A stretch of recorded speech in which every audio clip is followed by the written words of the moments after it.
Jared, if you are ready, I'm ready. let's go ahead and get started. Okay, so welcome everyone. This is part 4 of our 4-part series here, Actionable Insights for Your Business in Response to COVID-19. What really got this whole initiative moving was Alliance Advisors taking a good look at the current state of things, and the workplace has changed. And Alliance Advisors kind of decided that the leadership team had so many good actionable insights that we ought to be able to put together a pretty compelling set of content here to share with folks and other small, medium-sized business owners to try to help them out during these difficult times. Because the truth is, right now, there's either brand new pain points that are popping up in your business, or there could be some that have been there for a while but weren't quite as squeaky of a wheel as they have been since everyone's kind of transitioned into this remote workplace. And so the goal of this whole series has been to really share some insights about how we're able to help share the knowledge of our executive team. So let's meet the MC. That's me. I'm Blake Cundiff, and my role is Vice President of Sales and Marketing for Alliance Corporate. Alliance Corporate is made up of 3 separate companies: Alliance Technologies, Alliance Advisors, and Alliance Systems. And really my role between the 3 companies here is to be a facilitator. Between those 3 companies, we have so much experience across multiple industries that really touch on every different segment of an organizational chart. And so with us being that diverse, it's really my role to listen to our current customers and understand what their pain points are, and potential new customers do the same thing, and just facilitate the right people from the talented teams at each company to be helping solve problems for our clients and our potential clients. I've got a little over 15 years of experience as a sales and marketing executive, and proud to say that I sit on the board of a local nonprofit, and also am a team captain for the number 3 fundraising pancreatic cancer awareness team, and a speaker for them as well. But enough about me. Let's meet the presenter. Jared Peno is the Chief Operating Officer and Managing Partner at Alliance Corporate. Excuse me for 1 second here. My animation's got a little goofed up. Jared is one of the founding partners of Alliance and has played a major role in the development of the service offerings. He's helped oversee Alliance Technology's 10-year growth and its diversification into systems development, staffing, and advisory services.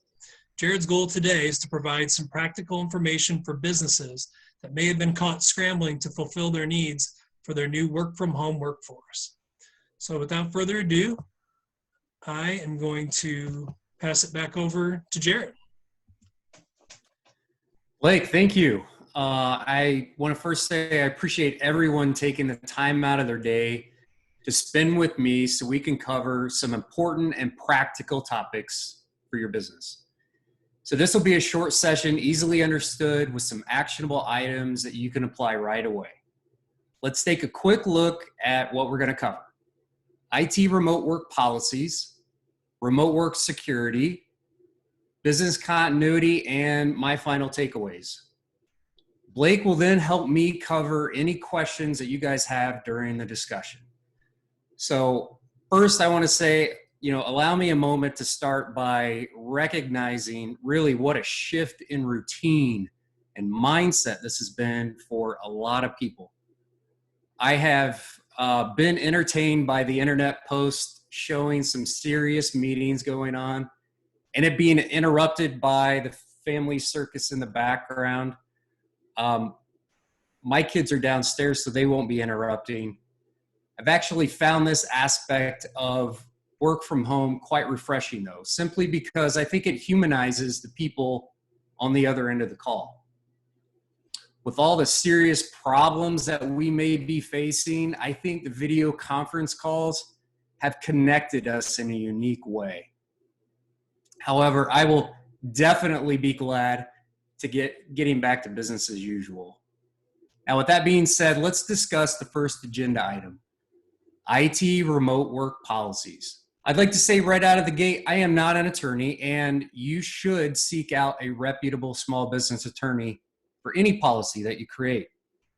You have to do what's best for you and for your business, and creating anything that binds you or your employees to a certain behavior is certainly worthy of review by an expert.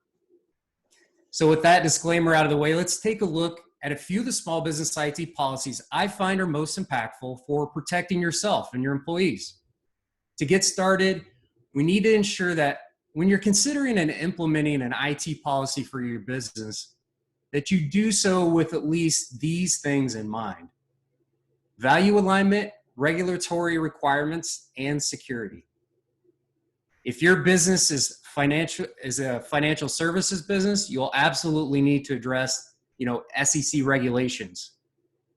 If you're a professional services business or maybe retail, your concerns may lean more towards the policies aligning with your company culture and values.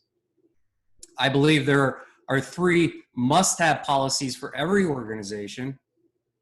Some language or most of the language of these policies may actually already be included in your company handbook. And if they are, I'm sorry, hold on here. I had a quick glitch here. So if these if they're not included in your company handbook, if they're not, you should create these policies and ensure that your employees have ready access to them. I will start with the acceptable use policy. This IT policy is definitely the most broad in its attempt to draw the boundaries of what action items are acceptable by an employee when it comes to interfacing with your corporate IT systems. This policy establishes the ownership of your hardware, your software, your intellectual property. It should give your employees clear direction on how your organization intends everyone to use its equipment. For example, this could include not taking systems or information off premises and sharing resources with non-employees or unauthorized users. Further, it can include how you should handle the transmission of information. Each of these can be as granular as you need it to be. Just know that if you have a significant set of rules for one of these statutes, you would be better served to include that aspect of your policy structure as a completely separate document. That separation of documentation is also recommended for policies that may have frequent revisions. You want to make this as easy as possible for your employees without going any further than what is necessary to get your point across. The acceptable use policy is a great first step for an organization if you don't already have any other IT policy framework available. Keep in mind, when drafting your acceptable use policy, you're very close to your business. So it's important that you take a step back and view your policy requirements through the lens of an employee. And this will help ensure that you're not being overly generic or presumptuous in your language. Certainly another policy I would recommend for your organization to implement would be just as important as the acceptable use policy, and that's the IT security policy. Now, this one will have basic similarities with other organizations, but we'll definitely get specific very quickly. For instance, a good IT security policy will address the basics like third-party software installation, Wi-Fi connectivity, portable device safeguards. But after you cover the basics here, you may need to divulge in areas like information chain of custody, internet website restrictions, email archiving, or even encryption standards. An IT security policy can become very complex very quickly. The key here really is to have a great IT resource to be able to assist with explaining the organizational needs and translating that into English for others to comprehend. The great thing about IT policies in general is that most of the actual work requirements can be accomplished by the IT staff through the technology. However, it's critical for the IT staff to have the support of the organization's executives. And this is probably the most crucial point I want to make regarding policy backing. The executives in the organization should have to adhere to the same standards set forth through all employees. Security for systems are only good as their weakest link.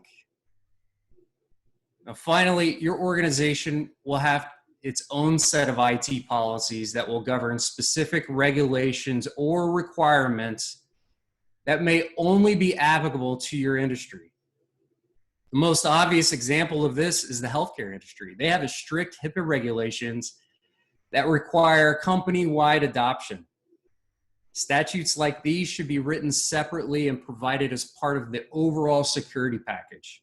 Some of these, like HIPAA, even require separate and intensive training on behalf of all that interface with the PHI. Now, this may seem all a bit overwhelming, but I assure you it's much more overwhelming for the individuals that these policies are applicable to. There's some characteristics that I believe every great IT policy contains. They should be written with your audience in mind. These jargon-laden IT policies are only going to work for the people that actually understand what those IT terms mean. For the majority of us, your policy should be written for the first-time user. Now, for example, you could use a statement like this. Please verify the sender of an email and ensure their content is qualified prior to clicking any links or opening any attachments. Seems simple. Instead of something obnoxious like email sender addresses may be spoofed by bad actors. Opening unknown attachments or clicking masked hyperlinks may result in the delivery of a malicious payload. The first is obviously more understandable by the average user. Your policy should be consistent with your work.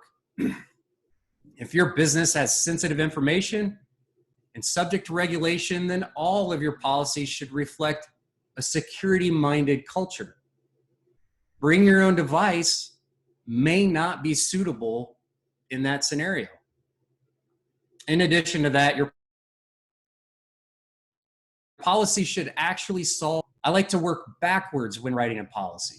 I start with the goal that I'm trying to achieve, and then I reflect on how a policy would modify behavior to prevent that problem from occurring. You will have a difficult time achieving company-wide adoption if you can't clearly articulate why the policy is in place and what purpose it serves. Now, finally, and probably most importantly, you'll want to ensure that your policies are trainable. For security, there are some great services that can keep your employees trained on a weekly or monthly basis with short online quizzes. Now, this kind of repetition helps prevent, dust accumulating on your hard work. If you don't or can't properly train, well, the policy simply becomes a vehicle for disciplinary action. If you were unprepared and found yourself suddenly thrust into working from home, you were probably also scrambling just to get your workforce set up and functional. So beyond having proper policies and training for your employees, you probably also are not equipped with the foundational layer of security for your IT systems. As we come out of this pandemic and to get to normalcy, you should consider your organization's security posture and include at least the following items: endpoint monitoring, accessibility and security software, multi-factor authentication through your IT systems, role-based security, and lastly, logging and auditing your tools for your core systems. A big factor when considering a distributed workforce and systems model is how to balance security with usability. We want to remove the barriers for employees to get work done. It should help promote productivity and not create obstacles. When you have remote workers, you need them to be able to work in a variety of environments, from their home to a coffee shop and everything in between. And to do this securely, along with proper training, you need great endpoint tools to detect and respond to threats. You also need those tools to have, compatibility to allow your IT experts the opportunity to remotely control and troubleshoot your devices. When companies deploy distributed systems, think of cloud applications and local applications together. You need confidence that your employees are the only people authorized to access those systems. In many cases, one breach of a system can lead to other systems being compromised, because users tend to recycle the same passwords or use the same email address as their recovery email address. Multi-factor authentication requires that you know something and that you have something to access an account. In this case, you know a password and you have a two-factor authentication token. Another foundational security measure to have in place is called role-based security. Many of your cloud applications has this already built in, and you may be used to it. For example, you could set up a user as an administrator of the QuickBooks online account, let's say, and also as a normal user, each with their own specific access in the application. Where most organizations tend to fail is really implementing role-based security on their own internal systems. I've come across a lot of companies that allow their employees to have administrative access to their local computers. That means local users can install or change anything. Or some organizations allow CEOs, the main user on the account, unlimited read-write access across the entire organization's file system. If you do that, you're putting a lot of responsibility and unnecessary risk on the CEO to be a perfect user. The better solution here is to provide different accounts, each with the ability to perform certain functions necessary for that role. Let's say finance, HR, and operations. This is one reason why bad actors target CEOs and other executives. Doing so will give them the greatest opportunity for unrestricted access. Last on the list here is logging and auditing those logs. Whether you're a small or large company, there is great value in logging key areas within your network. If properly monitored, you could spot an attack or anomaly prior to a harmful event.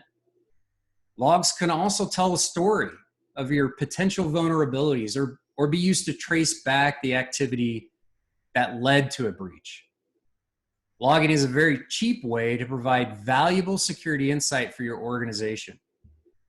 Now, I'm going to wrap this up by touching on business continuity. It seems appropriate to broach this subject as we find ourselves in the midst of a worldwide pandemic. Normally, I would try to steer clear of any disaster talk on a public stage, but I think this is something that a few organizations that I'm aware of did not plan for properly when times were good, and they got exposed.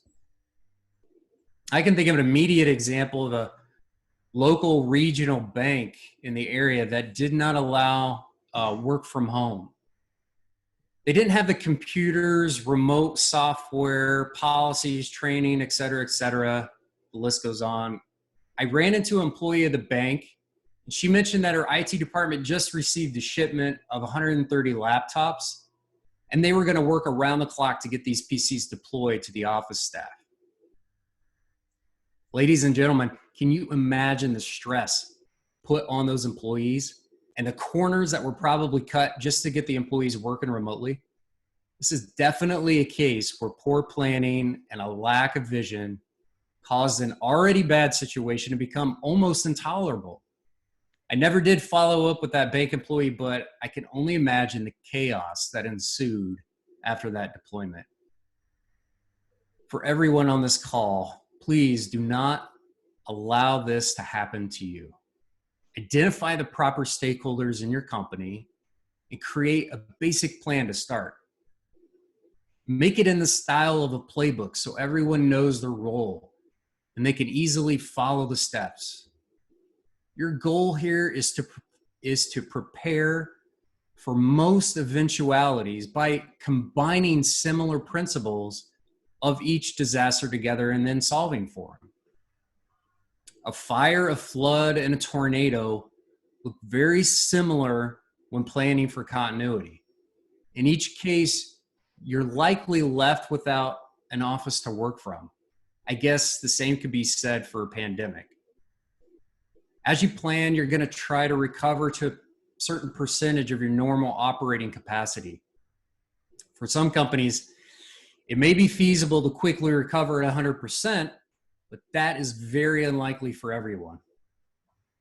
This exercise is going to surface some difficult decisions, but those will certainly be better thought through now as opposed to making them during the disaster. I would like to leave you with these 3 takeaways in mind. Number 1, use IT policies and training to educate your employees and protect your network. Number 2, security is even more important when you're deploying a distributed workforce. Ensure you have an expert to help you with a strategy. And number 3, don't be a victim now or in the future. Prepare your company with a proper business continuity plan. So thank you for staying with me to the end here. We actually have a sample acceptable use policy for you as our gift. Just email Blake with your request and he'll get it over to you. Blake, I'll pass it over to you at this time. Man, Jared, that was outstanding. Thank you so much for sharing some of those insights. I think the password is probably the most relatable one on reusing that. I guess I didn't realize how often I reused mine until that policy was handed over to me by you. So thanks again, Jared. That was outstanding. Before we jump into Q&A, I just want to share just a little bit about Alliance Advisors and really what guided this whole 4-part series, and then we'll come back to Jared. Alliance Advisors was formed to provide our clients, meaning for all of the Alliance corporate clients, a top-tier group of highly diverse senior professionals, each with decades of experience ranging from startups all the way up to multi-billion-dollar publicly traded companies. So our focus is to provide high-quality, value-focused, solution-driven consulting services. And hopefully, this 4-part webinar series brought a lot of different angles and different subject matter experts to the table to provide you some valuable insights for your business during COVID-19. We're going to shift over to question and answer. I was able to aggregate a few from the chat, Jared, and I'm going to kick them over to you if you're ready. Yeah, perfect. Shoot, Blake. While I'm on that, though, I'm going to go ahead and bring up Jared's contact information here so you have plenty of opportunity to record this. So the first one, Jared, is a cloud solution a better choice for security and mobility? Yeah, I think that's kind of a 2-part question there, because it definitely is for mobility, especially nowadays. There's apps for everything. So I say if you're considering a cloud solution for mobility, you're definitely going to have a win there. In terms of security, it is what you make of it.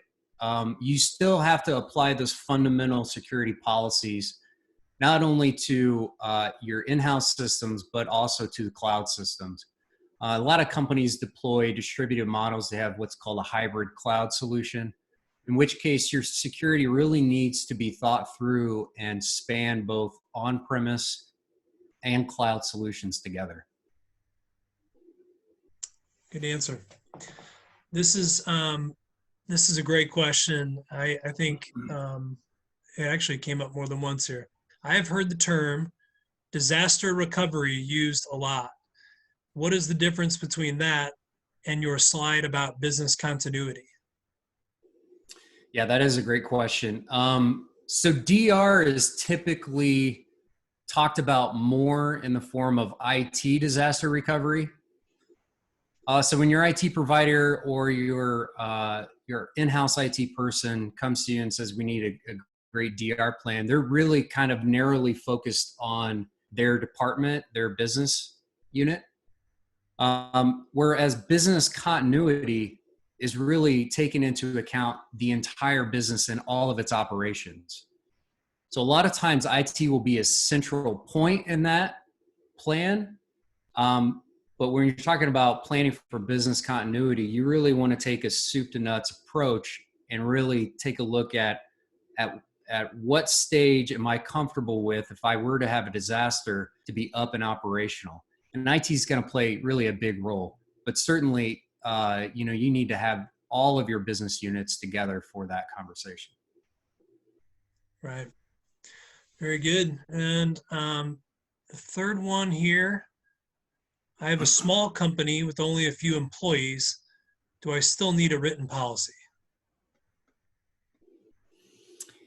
Yeah, I mean, I think that's a good question, and that's a very personal question. Written policies have a lot of advantage. I'm not an HR person, but if I were to put my HR hat on, a written policy, you could take the employee and ensure that they're trained on that policy. And if they, make continuous mistakes, then obviously you can point to that and take disciplinary action.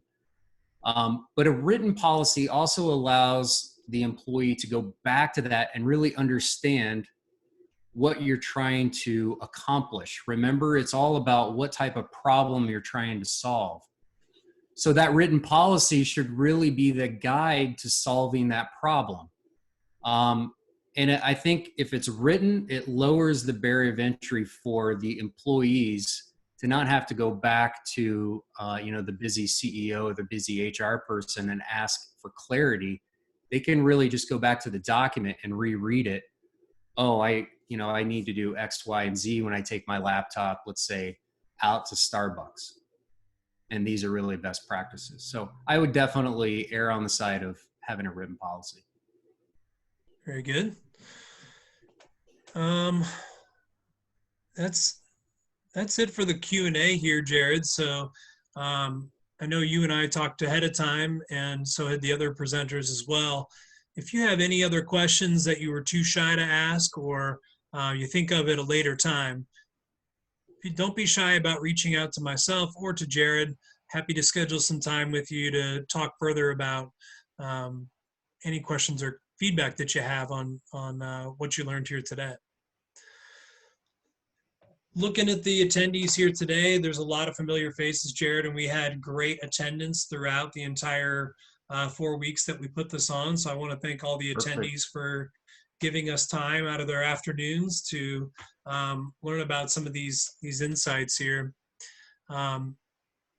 Appreciate everyone, and hope everyone has a safe and happy rest of your week and weekend. Thank you so much for attending.